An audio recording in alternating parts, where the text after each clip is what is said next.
महाराज मयूरध्वज ने श्री कृष्ण से कहा कि अब आप ही बताएं कि मैं कैसे सहराज के भोजन की व्यवस्था कर सकता हूँ।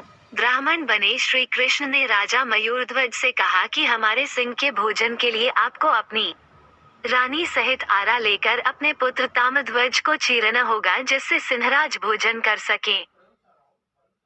श्री कृष्ण की आवाज सुनकर सारा दरबार आश्चर्यचकित हो गया। स्वयं अर्जुन श्री कृष्ण के इस तरह की बात से डर गए। एक क्षण के लिए राजा मयूरध्वज भी डगमगाए, परंतु समझ गए। राजा मयूरध्वज ने कहा कि हे महात्मा, धन्य है मेरा पुत्र ताम्रध्वज, जिसे आपने सिंहराज के आहार के लिए चुना है। श्री कृष्ण ने राजा मयूरध्वज से कहा कि पुत्र को चाहते समय यदि माता पिता की आंखों में आंसू आए तो सिंहराज भोजन स्वीकार नहीं करेंगे। राजा मयूरध्वज ने अपने पुत्र और पत्नी को भी राजी कर लिया। अर्जुन राजा के इस प्रकार समर्पण और वचनबद्ध बातों को देखकर आश्चर्यचकित रह गया।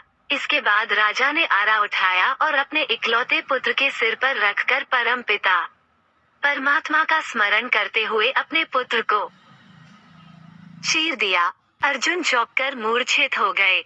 आरे से निरंतर उनके शरीर के दो भाग किए जा रहे थे। इस तरह ताम्रध्वज का शरीर दो भागों में बंट गया।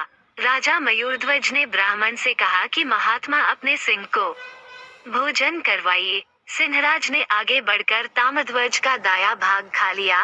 तभी ताम्रध्वज की माता की बाईं आंख से आंसू टपक पड़े। श्री कृष्ण ने महारानी से पूछा कि यह आंसू किस लिए। तब रानी ने कहा कि महापितृ भक्त ताम्रध्वज के दाहिने अंग को तो आपने स्वीकार कर लिया, परंतु वाम अंग को छोड़ दिया। इसी कारण मेरी बाईं ओर से आंसू निकल पड़े। इस दृश्य को देख अर्जुन का घमंड चूर चूर हो गया। भक्ति का ऐसा प्रकाश अर्जुन ने अपने जीवन में कभी नहीं देखा था। इसके बाद ब्राह्मणों के लिए सात्विक भोजन की व्यवस्था की गई। श्री कृष्ण ने राजा मयूरध्वज से कहा कि तुम्हारे पुत्र को बैकुंठ में स्थान मिलेगा। ईश्वर तुम्हारे दान भक्ति से अति प्रसन्न रहता है और वो कभी अपने भक्तों का अहित नहीं करेंगे। ब्राह्मण रूपी श्री कृष्ण ने राजा से कहा कि अपनी दाहिनी तरफ देखें, आपके अलौकिक कार्य का फल आपको मिल चुका है। जैसे ही राजा ने अपनी दाहिनी तरफ देखा, ताम्रध्वज जीवित अवस्था में खड़ा था। अपने पुत्र को देख रानी ने उसे गले से लगा लिया। राजा मयूरध्वज ने ब्राह्मण से कहा कि आप कौन हैं और किस कारण आपने मेरी इतनी कठिन परीक्षा ली। भगवान श्री कृष्ण ने अपने विराट रूप के दर्शन राजा मयूरध्वज को दिए और मयूरध्वज श्री कृष्ण के चरणों में गिर गए।